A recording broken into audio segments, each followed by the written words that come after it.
The basic styles for the Torzai Hotel website display 3 pages in a 2-column layout.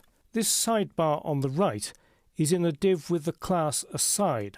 If I just select that in the CSS styles panel, you can see that it's got a left margin of 720 pixels.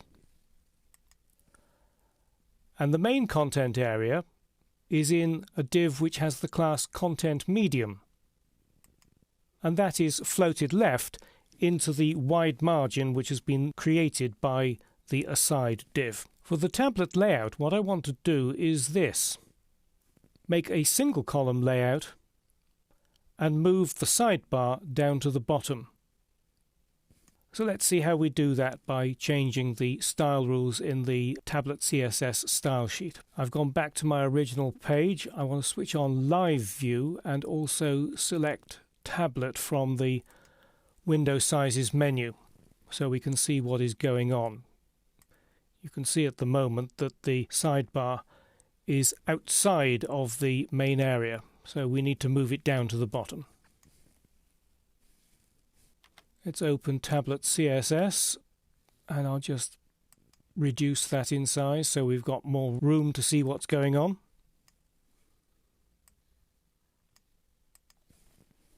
The first thing I need to do is to create a style for content medium which stops it floating.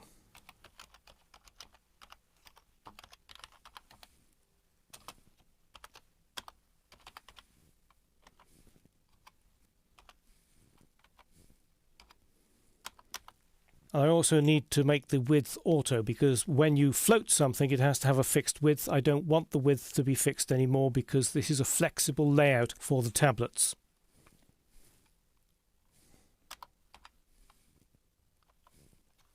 The left margin for the aside class also needs to be changed.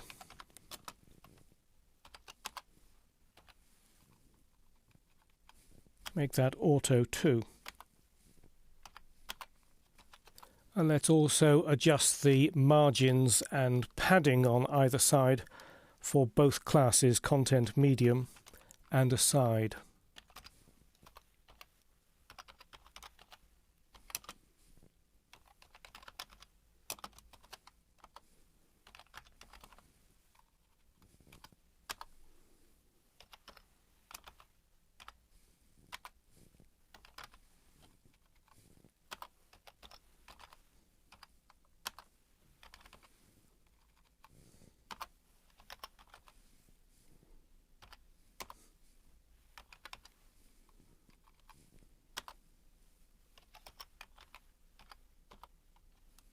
And let's see what that does in live view.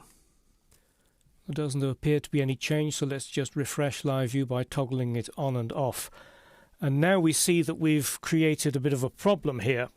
The background color to the content medium div has disappeared, and none of the margins or padding have been applied.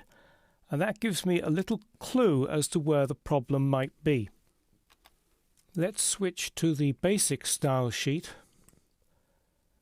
and somewhere around about here, there we go, there is this little rule which I have created. As the comment points out, it fixes a margin bug in Internet Explorer 6 and 7. This is the infamous double margin bug that when you add a margin to an element and float it to the same side, Internet Explorer 6 and 7 double the margin. And so the way around this is to set the display property of the floated element to inline. It doesn't affect any other browsers, but it keeps Internet Explorer 6 and 7 happy. But obviously it's creating a problem now that our content medium div is no longer being floated. So the answer to that is to select this, cut it to your clipboard, and then go to Desktop CSS. And create a content medium class and paste that little bug fix in there. We'll save all related files and let's refresh live view, and you see that now everything has jumped back into place. Thank goodness for that. Because desktop CSS is read only by screens wider than 768 pixels, that display in line, which you've just moved to desktop CSS, will be used only by browsers that are floating that div, so everybody's kept happy. Now, in the desktop version of this page, there's an image which covers the bottom of the sidebar, but now that the sidebar stretches the full width of the page, that's no longer appropriate.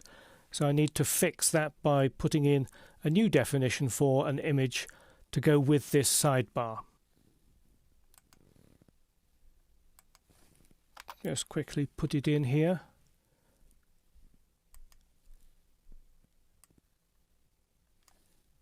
We need to refresh live view. And you see what's happened is that instead of having an image at the bottom, I've created a background image which goes on the side. Let's see how those changes affect another page that uses the two-column layout. Here's the layout as it appears in the desktop version. And let's switch to tablet size using the window sizes menu. And you see that the same has happened. It's been converted into a single column. And the only problem that I can see here is with this background image of cherry blossoms. We just need to add a little bit of padding on the right of this first paragraph so that it doesn't overlap the cluster of cherry blossoms. So let's quickly fix that by opening tablet CSS.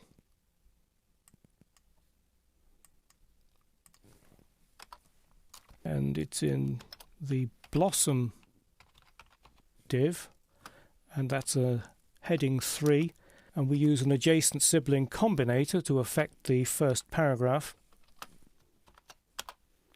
So padding right, we'll make it 90 pixels, and toggle live view on and off again.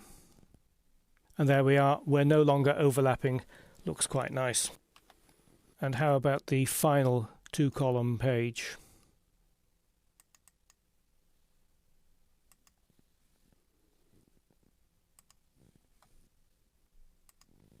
There it is in the desktop view. Switch to tablet. Yep, it's all looking pretty good. I think the lesson there is two columns into one will go.